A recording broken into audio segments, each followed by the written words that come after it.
요렇게만 보면 이게 과연 누가 손흥민이고 누가 페리시치인지 이거 사실 쉽지 않습니다. 맞추기가. 볼레TV 상황입니다. 토트넘이 에버턴을 홈으로 불러들여서 2대0 완승을 거뒀습니다. 슈팅 수가 20대4 뭐 압도적인 그런 경기였고요. 점유율이나 여러 가지 측면에서 마치 상대가 한 명이 없는 팀인 것처럼 몰아붙였던 토트넘의 일방적인 승리였습니다. 물론 뭐 그런 지표들하고 상관없이 그런 전체적인 어떤 리드를 경기 내용 어떤 결과로서 가져가지는 못했습니다. 한 골은 해리 케인 선수의 이제 PK 선제골이었고요. 나머지 골은 이제 호이비리 선수의 추가골이었기 때문에 자 일단 전체적으로 이제 AI 평점 한번 살펴보겠습니다. 손흥민 선수 7.5점, 페리시치 7.4점, 해리 케인에게 8.9점을 준 포트몹인데 사실 손흥민 선수가 평점에서 좀 손해를 보고 있다라고 생각하시는 분들한테는 굉장히 좀 열받을 수 있는 그런 점수입니다. 보시면 이제 후스코어드도 손흥민 7, 페리시치 7.4, 케인 8.5, 또 그 소파스코어도 손흥민 7.3, 페리시치 7.3, 케인 8.0인데 이날 어쨌든 뭐 해리 케인이 전체적으로 뭐 슈팅도 많이 때리고 여러 가지 지표들은 좋았지만 PK 골을 밖에 못 넣었거든요. 그런데 사실 8.9, 8.5가 나오기가 사실 쉽지 않은데, 네. 그리고 이날 손흥민 선수 같은 경우에도 어쨌든 볼터치가 좀 많은 편이었고 또 슈팅도 많이 있었기 때문에 이렇게 좀 골이나 공격 포인트가 없었음에도 불구하고 뭐 괜찮은 평점 받을 수가 있었습니다. 자, 하지만 뭐 이 경기 뭐 이런 AI 평점 나중에 제가 이제 현지 언론 평점이나 반응들은 따로 다른 영상으로 소개해 드릴게요. 이번 경기를 통해서 토트넘이 이제 10경기 승점 23점을 따냈습니다. 기존의 토트넘이 이제 프리미어리그 역대 10라운드까지 치른 상황에서의 최고 승점이 여기 보시면은 11년 전이죠. 2011-2012 시즌 해리 레드넥 감독이 이끌던 뭐 가레스 베일 선수가 있었던 그때 22점입니다. 그런데 지금 10경기를 치른 현재 상황에서 승점 23점 고지에 올라서면서 그 기록을 넘어서게 된 거죠. 지금 토트넘이 10경기 치른 상황에서 7승 2무 1패입니다. 굉장히 좋은 성적이죠. 1패를 아스날에게 당한 것이 좀 안타깝긴 하지만 어쨌든 지금 보시면 1, 2위 팀이 아직 경기를 덜 했기 때문에 승점차가 더 벌어질 가능성도 있는데 아래쪽으로 보면 경기 수가 여전히 차이가 있긴 해도 그런 걸 다 감안하다 하더라도 3위 자리 확고하게 지키고 있다. 게다가 골 득실도 굉장히 좋다는 거. 뭐 내용적인 부분에서 우리가 볼 때마다 좀 답답한 면은 있긴 하지만 어쨌든 승점을 쌓는 능력만큼은 콘테 감독이 확실하게 보여주고 있다. 이렇게 볼 수 있을 것 같고요. 보시면은 모리뉴 감독 시절 18-19 시즌 좋았을 때도 21점이었던 걸 감안하면 상당히 뭐 역대급인 건 맞고요. 참고로 프리미어리그 이전 그러니까 모든 그 과거 역사를 통틀어가지고 봤을 때는 63, 64 시즌이 최고점이었다고 합니다. 근데 이때는 아마 요즘 분들은 상상도 못하겠지만 이겼을 때 승점이 2점이었던 시기가 훨씬 역사적으로 길었죠. 그때 당시 승점 2점이었지만 이겼을 때 승점을 3점으로 환산을 했을 때 24점에 해당하는 그런 성적을 냈던 적이 있다고 합니다. 자, 어쨌든 이렇게 좋은 성과를 내고 있는 토트넘인데 이번 경기는 사실 그렇게 수월하진 않았습니다. 전반전도 그렇고 전체적으로 경기를 지배하는 흐름을 가져갔던 것은 맞지만 그런 어떤 리드를 해 나가는 상황에 비하면 경기 내용이 그렇게 막 깔끔하진 않았어요. 뭐 상대에게 아주 결정적인 실점 상황을 주기도 했었고 에버턴의 마무리가 워낙 안 좋았기 때문에 무실점을 할 수 있었는데 자 경기 분수령은 후반 7분이었습니다. 사실 이날 선발 라인업 보고 많은 사람들이 이번 경기도 깝깝하겠네.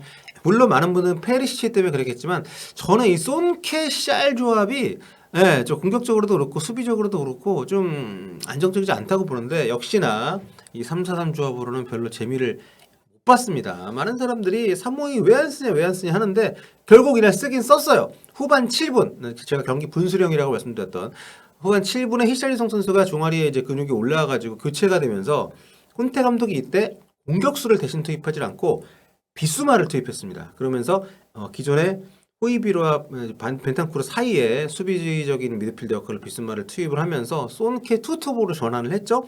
보시다시피 선발 라인업은 이렇게 3-4-3 포메이션인데 이렇게 3-5-2로 바꿔서 근데 이때부터 팀의 경기력이 좋아지기 시작했습니다. 참 확실한 전술 교체 효과가 나왔죠. 미드필드 쪽에서 비스마가 수비를 확실히 챙겨주면서 벤탄쿠르하고 호이베르가 전진을 하기 시작하고 이 과정에서 굉장히 좀 경기에 생기가 도는 그런 상황이 되고 이제 골도 나오게 됐는데 그리고 이제 뭐 토트넘이야 그렇다 치더라도 손흥민 선수 관점에서 보더라도 그 전까지는 사실 경기 내용이 좀 깝깝했어요. 왜냐하면 손흥민 선수하고 페리시치하고 계속 좀 동선도 겹치고 페리시치가 이날은 진짜 우리가 그동안 경기 보면서 왜 이렇게 올라가냐 사이드에서 이렇게 얘기를 했잖아요. 이번 경기에서는 좀 이따 제가 히트맵도 보여드리겠습니다만 거의 뭐 원톱의 위치까지도 올라가서 네, 박스 안쪽에서 전반전에 후반전에 그런 모습도 없었는데 전반전에는 박스 안쪽에 혼자서 침투해가지고 케인하고 손흥민보다 위쪽에서 자신이 마치 그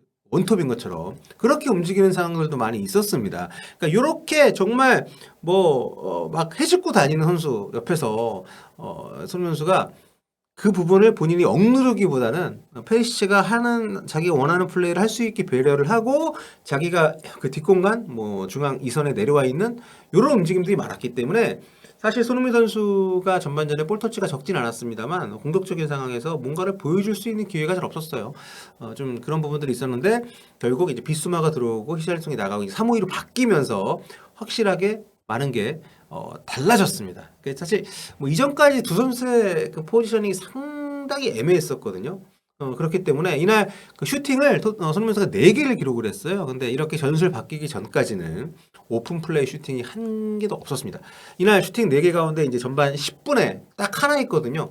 요 슈팅은 근데 직접 프리킥이었어요. 직접 프리킥을 찬 게 수비 벽에 막혔던 거. 나머지 3개는 모두 히샬리송이 나간 뒤에 투톱에 배치가 되고 페리시치하고 좀 더 거리가 멀어지면서 페리시치하고 거리 두기를 하게 되면서 나온 겁니다. 그 페리시치하고 손흥민 선수 이제 히트맵을 보여드릴 텐데 요 보시면 상당히 공격 쪽에 색깔이 진하지 않습니까?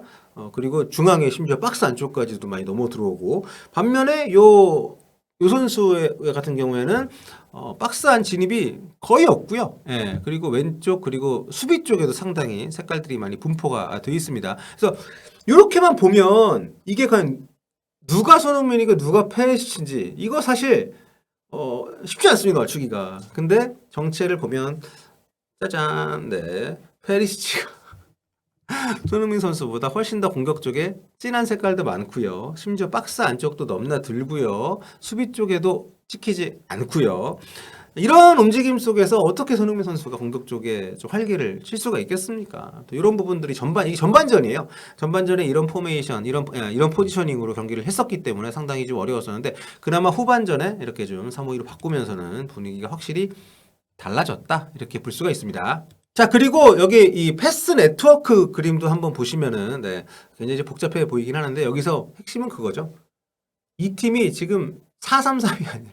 아니 3-4-3이 아니라 거의 뭐 이 정도면은 이 뭐라고 봐야 됩니까? 이 포메이션을 보면 페리시치가 손흥민 선수랑 거의 뭐 붙어 있어요. 평균 위치가. 예, 패스도 굉장히 많이 공격적인 패스 받고 있고 이런 분위기 속에서 이제 어려움이 있었는데 어쨌든 3-5-2로 히샬리송이 이제 부상으로 나간 뒤에 바뀌면서 확실히 달라진 게 다행이긴 하지만 거꾸로 보면 정말 세슨용이 나왔을 때는 참 매끄럽게 잘 진행이 되는데 페리시치가 나올 때마다 이러니까 결국 오늘도 페리시치 손흥민 이제 풀타임을 뛰었는데 손흥민 선수가 올 시즌에 이제 5골 2도움을 기록하고 있잖아요. 근데 7개의 공격 포인트가 모두 페리시치가 그라운드에 없을 때 나왔는데 이런 어떤 그 묘한 관계가 계속해서 좀 해소가 안 되고 있는데 어쨌든 오늘 경기 또 무실점으로 이겼기 때문에 콘테 감독 입장에서 보면 이런 조합 구성이 뭐 그렇게 나쁘다고 생각하지 않을 것 같다라는 또 그 불안감이 엄습을 해오는 것이죠. 모르겠습니다. 손흥민 선수의 억제기 역할을 본인이 하려고 하는 것은 아니겠지만 기본적으로 자신이 갖고 있는 공격적인 윙백으로서의 역할에 충실하겠다고 하는 거겠지만 그게 결과적으로 손흥민 선수의 위치에 좀 제약을 주고 손흥민 선수가 좀 그런 부분에 영향을 좀 받고 있기 때문에 한국의 축구 팬들이 봤을 때는 확실히 좀 답답한 부분은 좀 있는 것 같고요. 자, 아무튼 이제 이번 경기 어떻게든 승리를 해냈고 다음 경기 지금 5위에 올라 있는 맨체스터 유나이티드 원정 경기 올트래포드로 떠납니다. 목요일 새벽에 이제 치르게 되는데 우리 그 풋볼리스트 축덕원정들도 이 경기 현장 가서 직관을 하는데 아무튼 손흥민 선수가 이날 좀 풀타임을 좀 뛰게 되면서 체력적으로 좀 부담이 될 수는 있겠지만 워낙 일주일에 2경기씩 계속 하고 있으니까 이 경기 워낙 또 중요하기 때문에 폰테 감독은 당연히 선발로 쓸 것 같고요. 맨체스터 유나이티드가 올 시즌에 대량 실점을 좀 한 팀입니다. 그래서 토트넘이 물론 원정이긴 하겠지만 또 올트래포드 원정에서 좋은 성과를 낸 적도 있기 때문에 손흥민 선수가 지금의 폼을 계속 이어가서 맹활약을 했으면 좋겠다는 말씀을 드리고 그 경기 때는 페리시치 선발 아니었으면 좋겠습니다. 자, 여러분 다음 시간에 뵙겠습니다. 볼빠.